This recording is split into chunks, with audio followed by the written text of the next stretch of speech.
Hi, welcome to Keyzmi ASMR reading. Today I want to read this research paper on how creatine helps with chronic fatigue syndrome, or also known as myalgic encephalomyelitis. If you guys have ever struggled with chronic fatigue syndrome, which I do, you will know that you're always desperate looking for a solution. I'm not a doctor nor a scientist, although I've been really interested in this field for the past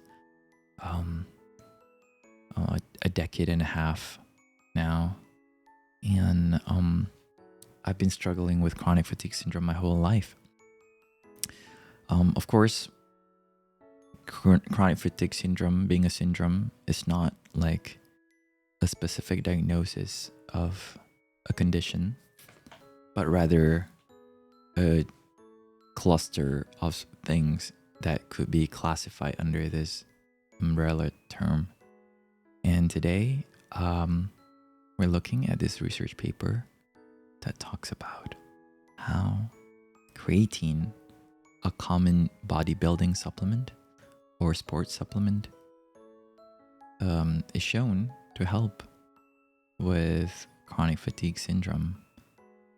Also, one of the things that I'm interested in is that how creatine helps with brain function, cognitive function, because that's the thing that I'm having most problem with. So basically, as you can see, I'm this animated character. I am this avatar. And I stream on Twitch every day. I'm an entertainer. And as an entertainer, I use my brain a lot, and I have to be witty to make comments, and I have to be able to focus on playing games or reading chat. As you can see up here, we have chat boxes because those are my audience from Twitch. And I do not want to let them feel like they are unheard or their message is not read. So I try my best to focus, right? And it can get really difficult with chronic fatigue syndrome because at times I just feel like I need to quit this hobby of mine. And it feels very devastating to feel like, although as much as I love being a streamer and entertainer, I just cannot give my all. And, it's very debilitating. Maybe a lot of people don't understand this because, well, if you're tired, why don't you just sleep more or just see a doctor, right? Well, trust me, if that was a solution, I would have been not dealing with this for a long time. It's not like I have chronic fatigue syndrome all the time. There are days when it's better and there are days where it's worse, right? And there are also other commonly chronic fatigue syndrome related situations, or for example, I'm sensitive towards gluten, and if I eat anything with gluten, I have a 24 to 48 hours downtime of hangover as people call it, the glutening or being gluten up, right? And I get severe brain fog, and I cannot function, and I cannot afford to not function because I stream every single day. As somebody who streams for 6 to 8 hours every single day, it's very difficult to not be able to maintain my personality and my energy up all the time. I know this is a very niche video on the use of creatine and also chronic fatigue syndrome. And if you're watching this being confused why there's this cat person, cartoon anime person who's talking about this, is because I'm making ASMR content related to what I'm passionate about, and the goal is to read any text, and I just want to read anything that has obviously reading materials such as this. And like I said, I've been interested in this for past 15 years or more, probably. struggling with ADHD, chronic fatigue syndrome, experimenting with different supplements. I have like shelves of supplements that I've tried. I'm trying to figure out what works for me. I've done everything. I've exercised. I've followed like multiple exercise routines, just to see if there are cognitive benefits. I'm into nootropics, although I've never tried any, popular nootropics, like paracetam or all of that. But I do take alpha GPC. I also do take huperzine A. I also have tried like multiple supplements like mucuna purins, and I also was prescribed with ADHD medication like Ritalin, methylphenidate. I also take omega-3 and in the ethyl ester form or in the triglyceride form. Currently, I am not affiliated by this brand, but I am using Super Nutrition, which I bought from iherb.com. Omega-3 fish oil. I take 2 capsules or soft gels per day. One soft gel contains around 1000 milligrams of fish oil concentrate, but in total of 650 milligrams of omega-3. So I take 2. That means that's like 1300 milligrams of omega-3 or 800 milligrams of EPA and 400 milligrams of DHA. And it's advised to take like around 800 to 1000 milligrams of EPA. And also because I have ADHD, I have emotional regulation issue. Taking omega-3 helps me with anger issues, because I've read a research where which was done on prisoners, and also like I think it was like a big study that I cannot cite right now, but maybe we'll do another reading of that paper on one of these days, where like they talked about how omega-3, especially 1 gram of EPA, has been found to reduce anger by 33%, which is very significant. And I need all that reduction in anger because I'm very emotionally sensitive. So I'm not a scientist. I do have a background in research, although as a linguist, not as a scientist. So my major was in linguistics, although I was in social science and not, pure like science, like biology or something like that. I still can understand research papers, and I'm very familiar with double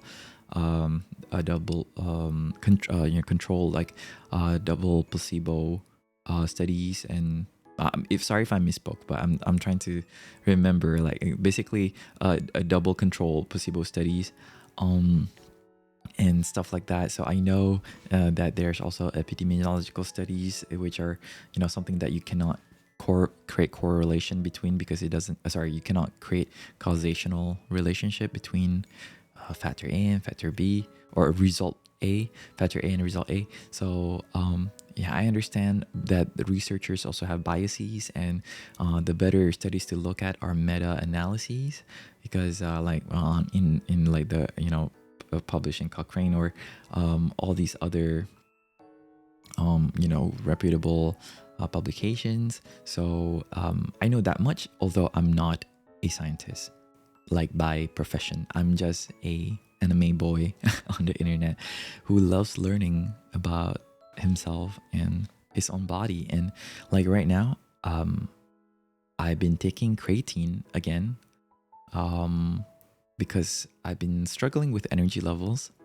So I've been struggling with basically fatigue, and it's just too difficult. So no matter how much I eat, I could not lose weight, despite me being on thyroid medication. And beside, I don't track my calories, but I'm like, I only eat once a day, OMAD, right? But I'm like struggling still. And my problem is not that I struggle to lose weight. My problem is that I struggle with energy production and focus and brain energy. That's my major issue. So creatine is something that can create something called phosphocreatine in your body that can be used to recycle ADP, adenosine diphosphate, which is like a byproduct of the metabolism of ATP, adenosine triphosphate. You can recycle it back, basically creating more ATP, which helps you to create energy faster. Basically, ATP can be either created from scratch or recycled, right?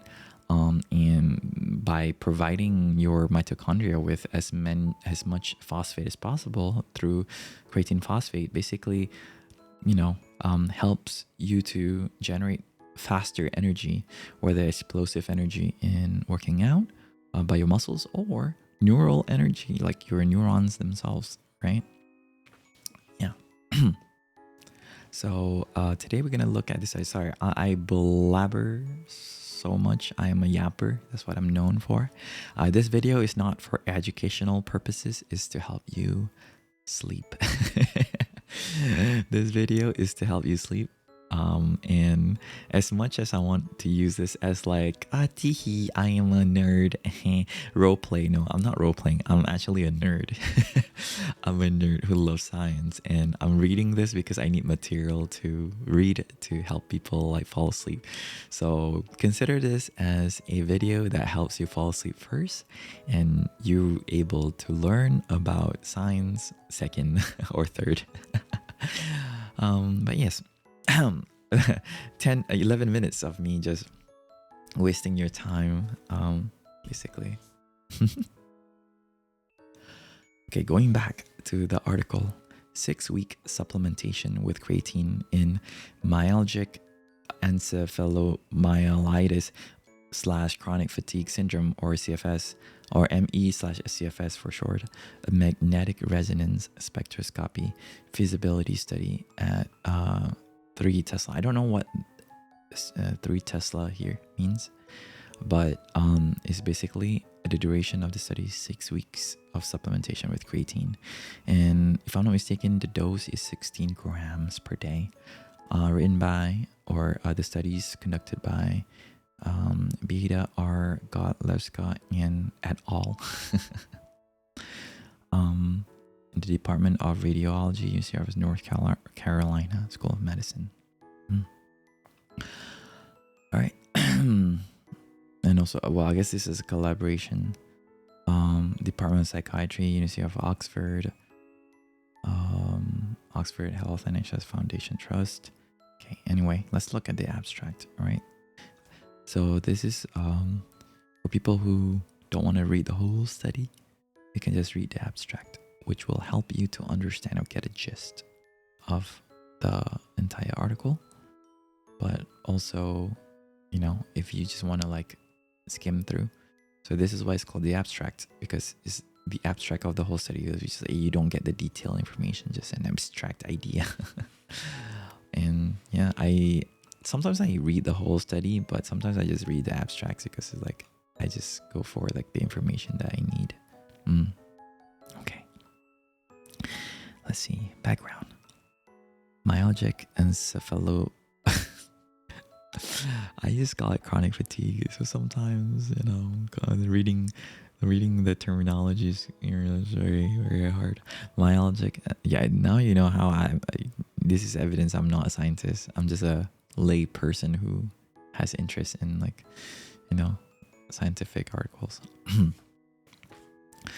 Myalgic encephalomyelitis, or chronic fatigue syndrome. I'm just going to call it CFS from now on.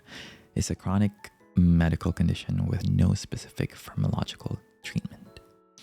Creatine, a nutrient essential for maintaining energy homeostasis in the cells, is a candidate for interventions in chronic fatigue syndrome.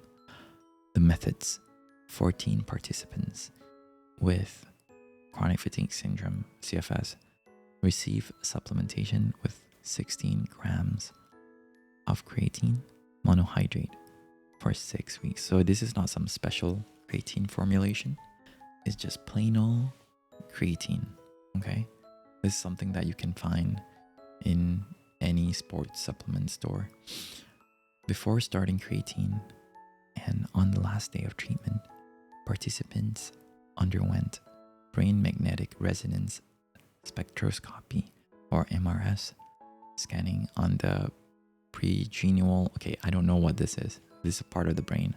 interior cingulate cortex, or PGACC, and dorsolateral prefrontal cortex. Okay, I know this.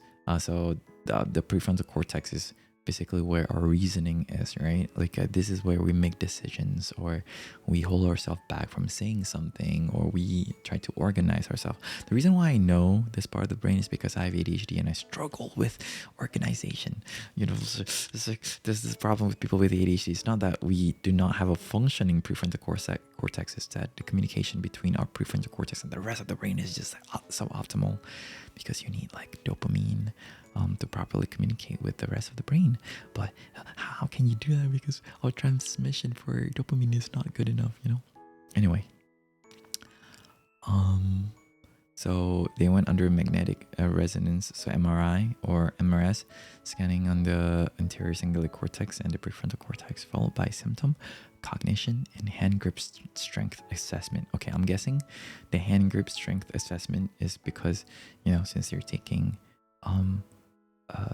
creatine, you're trying to see if like there's improvement in their strength as well. Maybe, I'm not sure, we'll see.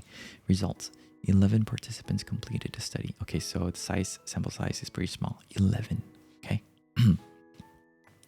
Creatine treatment increased creatine concentration in both the PGACC and DLBFC. Okay, so P equals 0.004 is the p-value to show probability. And the lower the number, what it tells you is like, this is not by chance, you know. It's although some might argue that p-value these days, you can just like cheese it. But let's just assume, you know, it means like, yeah, this is good data, right? It's not like coincidental. And 0.012 respectively decrease fatigue and reaction time, RT, incongruent and incongruent trials of the Stroop test, and increase hand grip strength. Okay, what I'm interested in is, you know, just fatigued, but of course, like, because we're also looking at musculature, or like fatigue in the muscles as well. Or I guess I'm looking at brain fatigue, but this is also looking at body fatigue. There's a positive correlation between increases in PGACC and changes in RT, or reaction time, on Stroop congruent and incongruent trials. Creatine was well tolerated and none of the participants stopped treatment. Conclusion: creatine supplementation over 6 weeks in the ME or CFS patient increased brain creatine. Okay, oh my god, so 16 grams increase brain creatine. By how much? I don't know, maybe the data is in the paper itself. But from Dr. Rhonda Patrick, right, she has mentioned that she read a German paper that shows that after a month of taking 5 grams of daily creatine, once the muscles fully saturated with creatine, anything beyond that, anything beyond 5 grams will be uptaked by the brain. The muscles are very hungry for creatine, but the brain will take, you know, the scraps, the creatine scraps, right?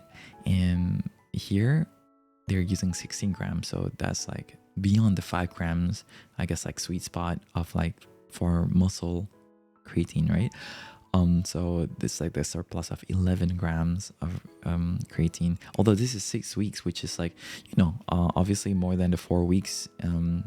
If you take 5 grams of creatine daily for 4 weeks, your muscles will be saturated with creatine. Or you can load it up for 20 grams per day, and you know, you can do the math, I guess, like by a factor of 4, that you can like speed up the process. But you know, 20 grams will give you like some gastrointestinal like upset and stuff. So 5 grams a day for 4 weeks can already increase or saturate your muscles. But they're taking 16 grams of creatine per day for 6 weeks. That's way more than the 30 days, right? This is like 44 days. So obviously there's brain creatine increase right here, which is what we want, so that your neurons will have a lot of, the mitochondria of your neurons will have a lot of brain phosphate or creatine phosphate to recycle ATP and, you know, basically be able to have more energy. And this is what we want.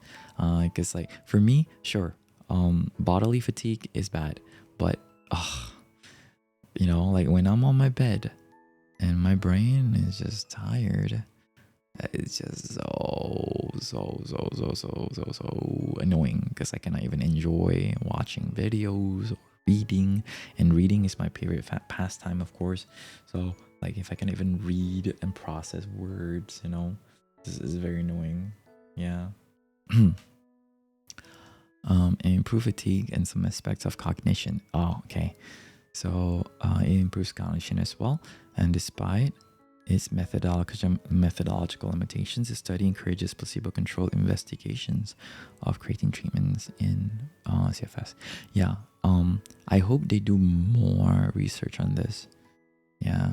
I hope they do more research on this. Okay, let's just get a bit more understanding, because I do want this paper. I need to read this for a longer time, so that we'll have more material to listen to on stream. But before that, let me drink water. Introduction.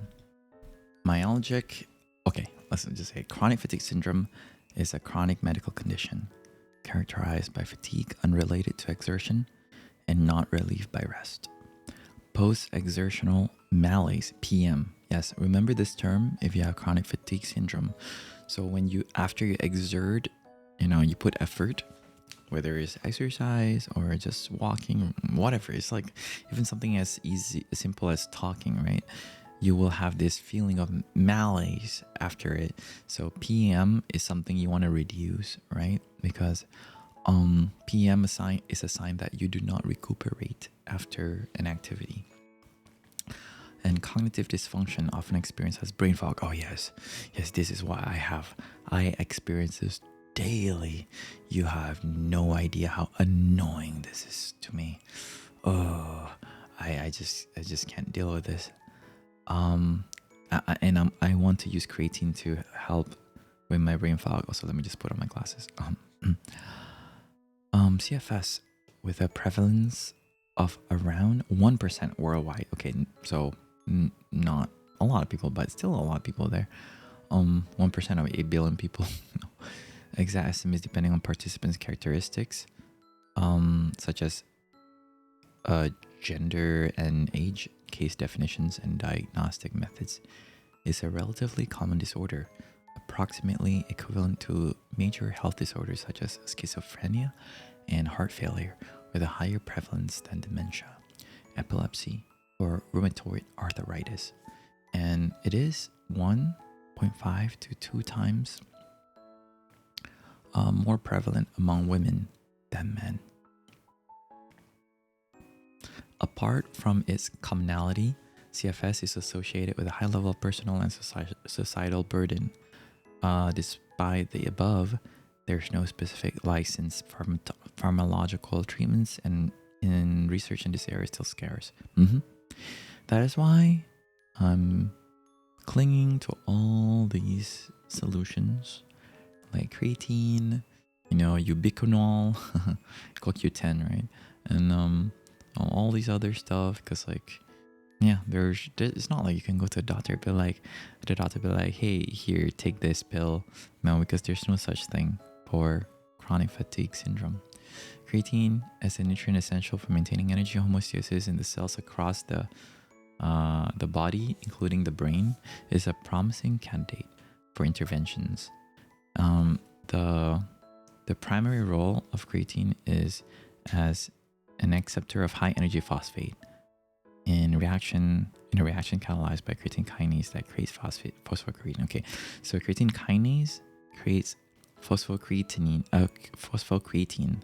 So it's phosphate that is basically creatine accepts phosphate, creating phosphocreatine. Creatine plus ATP. So PCR plus ADP. Okay, so phosphocreatine plus ADP. H plus, that's hydrogen, right? Then it makes ATP, adenosine triphosphate, ADP, adenosine diphosphate, and PCR phosphocreatine. Phosphocreatine acts as an energy buffer. Also, my tail is really in the way of reading this. Quickly and easily diffusing to sites of demand to regenerate ATP, right? So by ingesting creatine, increasing the level of creatine, you increase phosphocreatine, and then it diffuses on the sides, basically in the mitochondria, I assume, to regenerate ATP. And that's what we want. We want ATP to regenerate so that you can have more energy. As such, creatine availability is critical for energy demanding tissues such as brain and muscle. But the brain uses like around 20% of energy. You know, for I don't know how many percent of weight is the brain again, but it's like it's using a lot of energy, man. So yeah, and because like it does a lot of thinking and autonomous movement, you know, controlling the heart, the lungs, the body, basically things that we don't even notice. And on top of that, like thinking, you know, like using our prefrontal cortex alone uses a lot of energy. So such as the brain and muscle. Creatine also supports mitochondrial health due to its antioxidant and neuroprotective properties. Okay, so on top of like helping regenerate ATP, creatine also helps protect mitochondria from oxidative damage, which I think is very, very important, because as we get older, we will accumulate oxidative damage, which leads to aging and dysfunctions of, you know, our organs and cells. And cells, when they face too much oxidative stress, they also get DNA damage, and either they turn cancerous or they just die, or they don't die. They become senescent cells. Senescent cells are basically cells that enter a state where it's neither alive or dead. You know, it's a zombie cell, and it will try to release chemicals that tries to signal the body to call upon the immune system to come and gobble it up, or, you know, destroy it. But senescent cell, the problem is it can also turn the surrounding senescent cells into more senescent cells. That's why it's also known as the zombie cells, because it can infect the other cells surrounding it, right?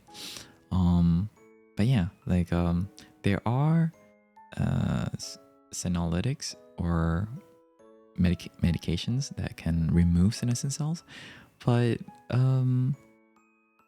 I need to read more into that, because I'm not sure whether those actually reduce senescent cells in a way that is meaningful, that, you know, like it can prevent, you know, more senescent cells from forming, or I don't know, because like I guess like there is a school of thinking that by removing senescent cells you also improve aging, or you know, you can slow aging.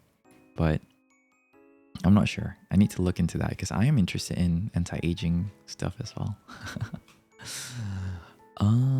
Let me see. Okay, so and dysfunction in both has been suggested in ME and CFS. A recent 7 Tesla. What is a 7 Tesla? Oh, I guess is the MRS like unit or capacity or something. 7 Tesla. Study showed lower creatine concentrations in the PGACC of individuals with CFS compared to healthy control. Oh, so basically they found that in individuals with chronic fatigue syndrome, compared to control, they have less creatine levels. So I guess it's not too crazy to assume, or not to assume, but to, I guess it is giving like a picture here that people who are diagnosed with chronic fatigue syndrome may possibly be just lower in creatine, among other things, you know, because CFS is not as easy as having creatine or no creatine, right? Because like there are multiple reasons why somebody can have CFS. But if, let's say for example for me, if creatine helps, then that's good. That means I can look for, you know, let's say after taking maybe, let's say the dose here in this study, 16 grams daily for 6 weeks, if I still have issues, then I can look at I can maintain this routine, and look at other avenues. Like maybe you start introducing like stuff like CoQ10 or Alcar, right? Or other stuff that might benefit CFS, or even like take something like sodium bicarbonate, baking soda, right? You don't know, but basically something that helps with chronic fatigue syndrome.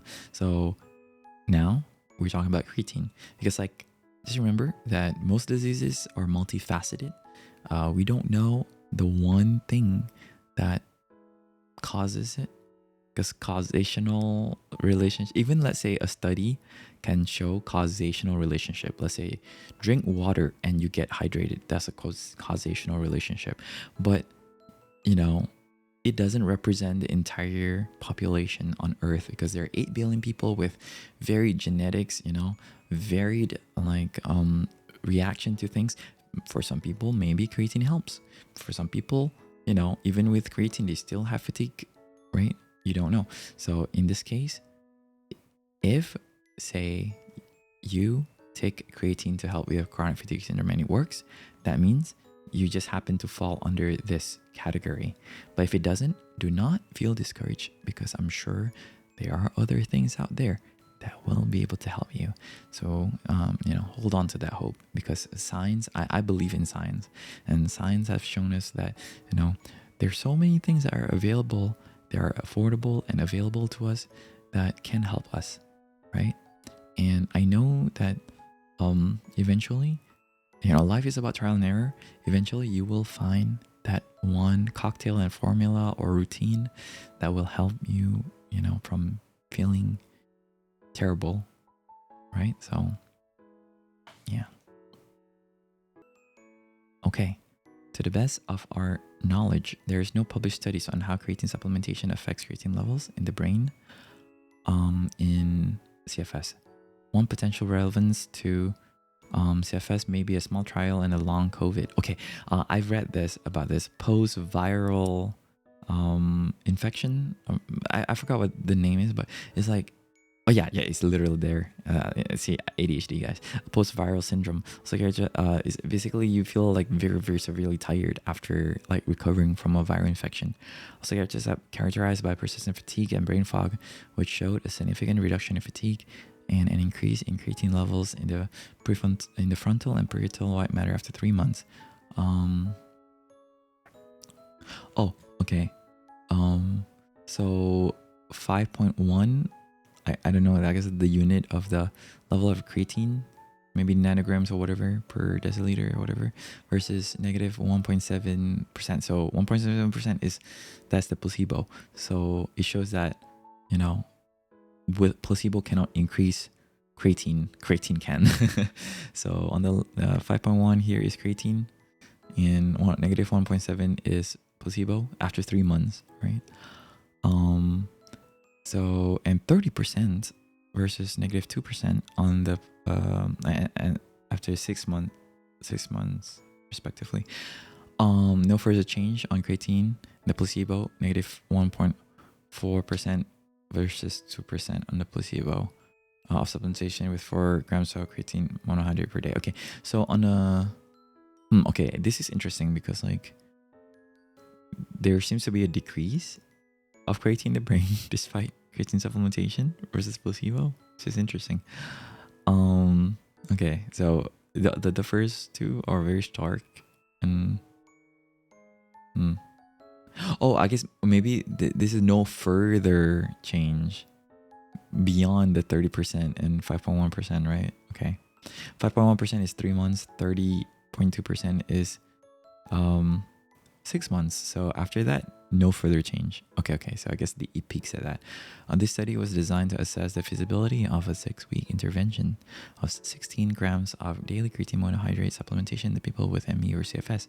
The primary aim was to assess the effect of oral creatine dietary supplementation on brain creatine levels in CFS patients with using MRS. So one study was showing using 7 Tesla MRS. This study is using 3 Tesla, right? MRS. Okay. I don't know. Is higher number better or what? I mean, stronger MRS. from the to check the brain creatine, secondary aims included an assessment of relationship between changes in the brain creatine concentration or treatment, changes in clinical symptoms, cognitive performance, and hand grip strength. Okay, so in this study, they included hand grip strength as well as a part of the study to check for, well, muscular strength, right? Hand grip strength is a very, very good marker for aging as well. And balance, hand grip strength, because like the older you get, you know, your forearm gets weaker, and you know, you might get sarcopenia and stuff that might weaken your muscles. So yeah, honestly, I should focus on hand grip strength as well. Okay, so here, okay, let's see, material methods. Okay, it's okay. I let's just ignore this. I want to look at the data, right? This graph shows fossil placement. Okay, I don't understand what that is. Total creatine. Okay, total creatine in the brain. Okay, I don't want to guess because I don't really understand this data. But let's see the discussion. Oh, cognitive function. Yes. Okay, I want to see this. Cognitive function was evaluated with a Stroop color and word test, simply called the Stroop test, and back test, and Ray auditory verbal learning test, or RAVLT. The Stroop test assesses the ability to inhibit cognitive interference occurring with the processing of one stimulus feature interferes with the simultaneous processing of another feature of the stimulus. Okay. The study participants were shown the words red, blue, or green on the computer screen. Each of these words could be written in one of these colors. There were two types of trials where the word name and font color were the same and incongruent and same and okay, so I have ADHD, guys. I tend to jump words. Incongruent trials where the word name and font color were different. Okay, I've done this kind of test before. It's very annoying because like the word might be blue, but its color is red, but I have to like call it red because they'll be asking me what color it is, right? So that means, yeah, it's checking your cognition. Yeah, that's what it says here too. Person was asked to press a button corresponding to the color the word was written, not what the word said. Okay, so the color. For example, the word said red, but the written is green ink. So this is called the Stroop test. The participant was supposed to press the green button. And also you check the reaction time to the Stroop test, and accuracy were calculated. Actually this is in my opinion, as a layperson, this would be a great test to check cognition, because like, you know, you're supposed to be able to recognize the color, but if you have a brain fog, you might be like mixing things up, right? And you might get confused of like what is what. So you might just end up like reading instead of trying to recognize the color. So yeah, okay, good test. The calculate difference in the reaction time between congruent and congruent trials serve as a measure of inhibitory control. The NBAC test is considered to be a measure of working memory. Oh, okay. To test your short-term memory. In the study, participants were presented with a sequence of letters appearing one after another. Oh, okay, interesting. Okay. This test is very interesting, good for cognition. And hand grip test. Let's look at the results. 11 participants, 7 females and 4 females out of 14 completed study. In 2 cases, participation was halted due to restriction related to COVID. Oh, this is during COVID, right? So this is in relation to COVID that they're doing this. Another participant decided to not come for their second session due to travel distance. The mean age was 40.2 years. Oh, okay, quite middle-aged. Oh, they have teenagers and elders. The mean weight was 73. My weight. At the visit. Okay. They have a significant decrease in CHFS. What is that? Chronic fatigue syndrome. And FSS, and depression, pain, and sleep scores decrease as well. Oh, okay, sleep decrease too. Interesting.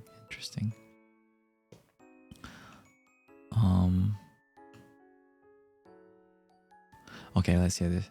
one PGACC test was rejected to poor quality. Therefore, the final analysis included PGACC data from 10 participants and DL-PFC data from 11 participants. Example spectra are shown in Figure 1. For both PGACC and DL-PFC, there were no significant differences between the pre and post treatment signal to noise ratio. Okay, I'm sorry. What I'm reading right now is gonna put you to sleep right now, because like these are unnecessary information, to be honest, that you don't have to know, right? But yeah. However, in one participant in the PGACC, in another after 6 week creatine treatment, there was a significant increase in total creatine concentration. Okay, this is what we want. This is the meat. After 6 weeks of creatine treatment, there was a statistically significant increase in total creatine concentration in both PGACC 8.3% and the LPFC by 2.9%. Oh, so the prefrontal cortex has a 2.9% increase in creatine. Nice. Micromolar per gram is the unit. Okay. The results remain significant after excluding data where the difference of FWHM between the scans exceeded 0.02 to show potential changes in the Okay, so basically, is it quite a change? 8.3 and 2.9. Wow, that's incredible. Okay, let's lead there. Okay, this is the discussion. Let's look at conclusions. To summarize, the study showed that creatine supplementation with high dose of creatine over a medium-term period is feasible in ME or CFS, that it leads to an increase in creatine in the brain.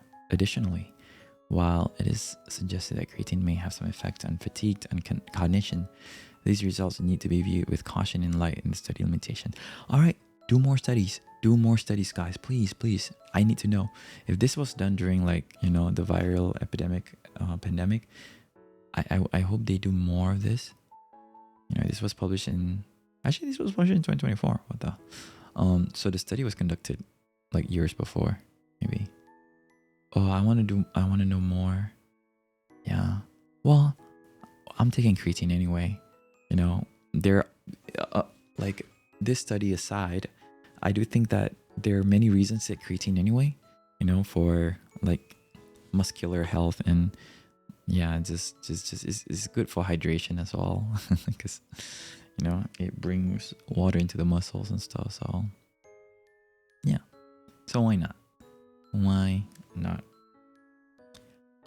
And everyone, thank you so much for listening in to today's reading of this very long article, and I hope I was able to allow you to rest and relax here by listening to me yap. And I hope to see you guys on tomorrow's video. Thank you so much. And if you do want to watch me live, I also stream on Twitch daily and also on YouTube. So feel free to join in my lives, and please subscribe if you guys haven't. So thank you so much, and I'll see you guys tomorrow. Bye and sweet dreams. Good night.